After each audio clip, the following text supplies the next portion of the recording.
contextualizar, vamos a comenzar viendo las cifras, porque cada 3 días se suicida una persona aquí en Aragón. Son unas 120 personas al año. Son cifras preocupantes, sobre todo si nos fijamos en los jóvenes. El año pasado, 36 aragoneses de entre 15 y 44 años se quitaron la vida en nuestra comunidad, 3 más que el año anterior.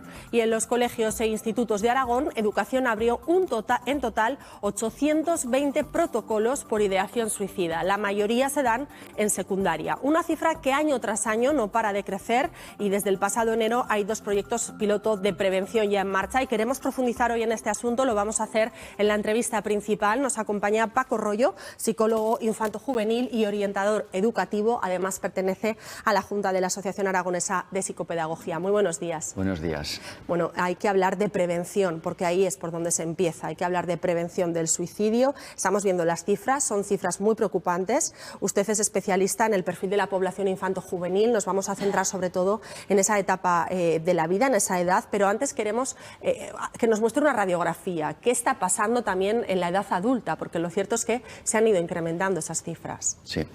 Ante todo, muchísimas gracias por invitarme y por dar ejemplo en los medios de comunicación de prevención, porque sí que es verdad que hay que hablar, pero hasta ahora ha sido un tabú y no se ha hablado. Y parte de la prevención pasa por hablar, así que agradecido. Y yo simplemente represento a una comunidad de la Asociación Aragonesa de Psicopedagogía, de profesores y de orientadores que lidiamos con esto cada día, así que soy uno más trabajando. Como muy bien has dicho, esto refleja algo más global, y también es verdad que no es solo en España, pero en la edad adulta hay unas cifras todavía más alarmantes, pero lo que nos asusta sobre todo son menores de edad, niños, adolescentes, llegando a unas cifras que nos asustan, porque esa que has dicho, por ejemplo, de 800 protocolos de ideación suicida abiertos, es alarmante de verdad.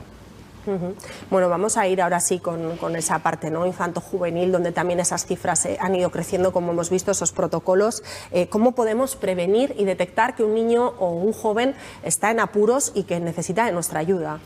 Pues lo solemos dividir como en 2 tipos de señales. Unas son las verbales y otras las no verbales. Verbales, por ejemplo, cuando él empieza a hablar de el dolor que está sufriendo, y puede decir frases del estilo: no puedo más, quiero acabar con esto. Otros factores que pueden llevarle a eso son internos también: sentirse mal consigo mismo, pues por motivos de culpa, vergüenza, odio hacia sí mismo, falta de aceptación, es decir, no valgo para nada, no sirvo para nada, mejor sobro de este mundo. Esas frases nos pueden alertar ya de que algo está pasando y que hay un dolor muy grande y desesperación, es decir, no está viendo salida. Esas 2 características, dolor inmenso y desesperación, son un desencadenante de una ideación. Después también puede haber casos externos, por ejemplo, si dice voy a arreglar esto, o deja una carta, o hace un cambio de conducta muy grave que tiene que ver, por ejemplo, con la alimentación, con el sueño, con las pautas de relación. Eso nos puede alertar, es decir, alguna conducta, algún cambio externo que no sea habitual en él. Es muy importante para evitar este tipo de consecuencias la comunicación en casa, la comunicación con los hijos, que tengan una figura de apego, ¿no?, que al menos haya una figura a la que puedan recurrir. Pero ¿cómo se consigue eso? Sobre todo en determinadas etapas, ¿no?, en determinadas edades en las que quizás no están tan receptivos los jóvenes a esa relación y ese vínculo con sus padres o con sus familiares más directos. Sí, joder, es una palabra buenísima, la del apego. El que no tiene buen apego, pero que empieza ya en la edad infantil, pues es muy difícil después poner medios cuando llegan estas situaciones de desesperación. Por lo tanto, es muy importante que haya una figura de apego, al menos una. Fijémonos que no hace falta que haya muchas, cuantas más mejor, ¿no? Como una red de apoyo es mucho mejor, no es un factor de protección. Pero un factor de riesgo es no tener figuras de apego, figuras de relevancia a quien acudir. Por ejemplo, alguien que te quiera o que te escuche o que te comprenda, que te vea raro, que estás un poco escondiéndote en la habitación, jugando a los juegos, videojuegos, y no estás hablando con nadie. Esa figura va a preguntarte qué tal estás. Entonces, la comunicación en la familia es fundamental. También las pantallas pues dan una vía de escape que deberíamos un poco las familias y los profesores cortar para que haya más comunicación. Por ejemplo, en las comidas, en las cenas, pues que haya un contacto, comunicación, una transmisión de afecto. Y eso no quiere decir que no tenga que haber normas y límites, pero una buena, digamos, modelo familiar asertivo, que le llamamos, o democrático, que tiene que llevar también normas con flexibilidad, pero conlleva pautas de comunicación y sobre todo afecto. Y si no te importa, te mandaría a las familias, que lo hago también con los chavales en los colegios, unas tareas de inteligencia emocional, que son, o educación emocional, llamémoslo, que es, por ejemplo, decirle cosas buenas a nuestros alumnos, a nuestros hijos. Entonces yo les propongo a las familias que hoy le digan a sus hijos una cosa buena real, no inventadas, por supuesto. Y a ver cómo reaccionan. Algo bueno que hayan hecho ese día, ¿no? No enfatizar solo en las cosas que hacen mal, sino también poner en valor los aspectos positivos. Justo, porque somos muy punitivos en España, en realidad, pero ¿por qué no decir también las cosas buenas? O si hoy no ha hecho nada bueno, que a veces no encontramos, pues una característica buena de mi hijo que me gusta mucho. Me ha gustado mucho cuando has colaborado conmigo en hacer la comida, por ejemplo. Sí. Luego, que no reciba solo ese feedback negativo, ¿no? Esas regañinas, por así decirlo, que sea también que veas sus aspectos positivos para así, supongo, que potenciar también y mejorar, en este caso, pues su autoestima. Su autoestima, que es algo que está también en la base de algunos intentos, es decir, que no tienen autoestima y no, aparte a veces no tienen habilidades sociales. Enseñarle con nuestras habilidades sociales, pero otra tarea que les mandaría, si ya se han lanzado a esta, otro día le dan un abrazo así al llegar por los adolescentes, pero en privado, no se lo hagamos a la salida del instituto porque ahí te puede matar, pero llega a casa y le damos un abrazo. El tacto es muy importante y aunque no te lo pidan, lo están deseando. Le damos un abrazo, que digo yo, así, sin avisar. Aunque te eche así un poquito hacia atrás. Sí, luego ya te echa un poco, pero tú ya le has dado y luego ahí lo dejas. Él sabe ya lo que le has querido decir. Y luego la más fuerte, ya una vez hechas estas dos, esa, si quieren algo fuerte, es de repente, sin previo aviso, le soltamos, te quiero. Esa es brutal. Yo la analizo después en el colegio y me tienen que decir no el te quiero, sino qué ha ocurrido después. Y es una actividad muy bonita. Fíjese que son pautas sencillas las que nos está diciendo, pero luego es verdad que en la vorágine del día a día, pues a lo mejor no se repara, ¿no? En estos pequeños aspectos que pueden hacer variar notablemente la situación en la que se encuentra el menor. Lo mencionaba antes brevemente y me gustaría profundizar en lo que suponen el uso de las redes sociales, las mejoras, las nuevas tecnologías, el uso de la inteligencia artificial. Hablamos de un mal uso que se hace en muchos casos de acoso que conllevan luego en que tengan esas ideaciones suicidas. ¿Cuentan realmente con herramientas en los centros educativos a este respecto? Porque realmente el móvil está prohibido, pero sí que es cierto que sigan teniendo acceso a ellos y no sé si pues en un uso excesivo.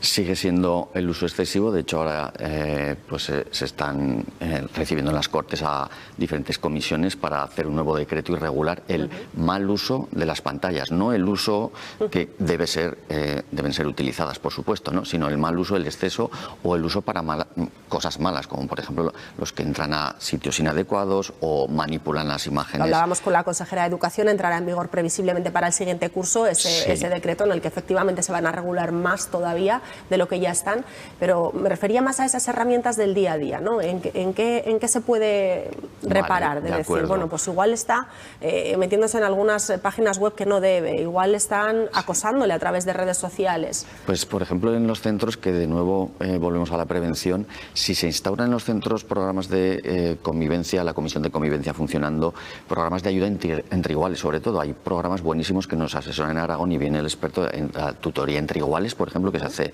secundaria. A mí me ha gustado intervenir mucho con programas que se llaman alumno ayudante y alumno mediador. Esos alumnos les cedes parte de la responsabilidad de la convivencia y la cogen totalmente. O sea, cuando confías en los chavales, ellos responden tremendamente. Entonces, cuando hay acoso, esos alumnos ayudantes, esos alumnos mediadores ya te han avisado a que está pasando algo. A mí, por ejemplo, me están quitando el bocadillo todos los días a este crío. Es un principio, parece una tontería, pero eso es terrible para un niño en un recreo. Eso lo corté, por ejemplo, inmediatamente. En otros casos que no se ha cortado, eso ha desembocado en un acoso, porque el bocadillo es como el inicio de pasar a más cosas. Entonces, esos alumnos me han dicho simplemente un día, mira, le están quitando el bocadillo. Yo he llamado a todos y les he dicho, qué tontería es esta, ¿no? No se va a quitar más. Y ahí lo hemos cortado. Si sigue eso adelante, tenemos unos protocolos, tanto el que conoces, que es el protocolo de ideación suicida, el que has hablado antes. Porque hemos visto antes la cifra, son 820 protocolos los que se han llevado a cabo en el curso pasado. ¿En qué consiste exactamente ese protocolo? ¿Qué es lo que se hace? Vale, pues te quería comentar, por terminar la pregunta de antes, que hay el protocolo de suicidio, que el protocolo nuevo de acoso, que se empezó a utilizar unos años antes y que lo inició gente del Departamento de Educación, liderados por Miguel Ángel Modrego, que fue una acción espectacular y que nos ayuda mucho a los orientadores a gestionar los temas de acoso y a reducir, pues en este caso, a veces sale la ideación suicida. Entonces yo a veces llevo el protocolo de acoso con un alumno que le están acosando y el protocolo de ideación suicida, porque en ese proceso, claro, si no le habían ayudado, ha empezado a hacer. Entonces llevamos los dos protocolos. El protocolo de ideación suicida de Aragón, que está libre para descargar, nos sirve a los orientadores, educadores, y yo creo que a cualquier persona que quisiera saber un poco más, les animo a que se descarguen el de Aragón, porque me parece excelente. Y nos da una herramienta muy buena, porque aunque es un protocolo para ayudar y cortar eso, por ejemplo, en este caso, tanto el acoso como el de suicidio, lo que hace es implementar una serie de ayudas tremendas, sobre todo el de suicidio, en el que tienen que empezar a trabajar muchas personas, no solo una comisión en el colegio, pero es que avisamos a comedor, a autobús, a todos, a compañeros, incluso a ayudantes. Yo utilizo ayudantes que sean de confianza para que estén pendientes del alumno, que no esté nunca solo, pero luego es que hay que dar parte a los servicios de atención primaria. Entonces, desplegamos una serie de red de ayudas, la familia es informada inmediatamente, que la soledad es una de las partes que conlleva las ideaciones suicidas. Se rompe la dinámica de ese chaval que a lo mejor pensaba que primero estoy sufriendo mucho, nadie me ayuda y no hay salida. Eso lo rompemos totalmente porque le damos cariño, que es, yo creo que otra cosa que hay que hacer, ese chaval te viene a contar o te viene con los brazos rajados, por ejemplo, y a mí me lo han llegado a decir profesionales, profesores, compañeros, ya está llamando la atención. Y alguna de las cosas que hay que hacer cuando damos formación en los centros sobre este tema es desmitificar eso. Si se ha hecho unas heridas tremendas en todo el brazo, no está llamando la atención, nos está diciendo algo. Y ahí habría que sentarse, cerrar la puerta y escucharle atentamente y con tranquilidad. No tengo tiempo, ya está llamando este chico la atención, sino ¿qué me está queriendo decir con esa señal? Bueno, cuando uno llega, ¿no?, hasta ese extremo, pues puede ser, son muchos los factores implicados, pero sí, uno de los que comentas principales es la soledad. A nivel de medios, tanto técnicos como humanos, ¿se necesita más inversión en este sentido para poder atajar este problema? Yo creo que sí, si me permites decir, hay miedo todavía. El único programa, el otro día hacíamos esta mesa redonda y venía Eduardo Fonseca de La Rioja y nos dijo, el único programa homologado para entrar en las aulas es el que hemos desarrollado en la Universidad de La Rioja y como no hay programas homologados, también es dificultoso entrar para hablar de este tema. Sigue habiendo el miedo y el tabú y el mito. Si hablas de esto, lo incrementas, siendo que se ha demostrado que es lo contrario. Si hablas, porque hay que hablar de una manera que no sea morbosa, lo que haces es dar parte de dar estrategias y también darle voz al chaval que pueda desahogarse y contar lo que siente. Bueno, y hablar con profesionales, ¿no?, como usted, que es lo que hemos querido hacer hoy aquí en Aragón Televisión. Al final somos también un medio público y tenemos que estar para estas cuestiones. Pues muchísimas gracias, Paco Royo, psicólogo infanto-juvenil y orientador educativo. Como hemos dicho, además pertenece a la Junta de la Asociación Aragonesa de Psicopedagogía. Muchas gracias por habernos acompañado. A vosotros por invitarme. Y hasta ahora las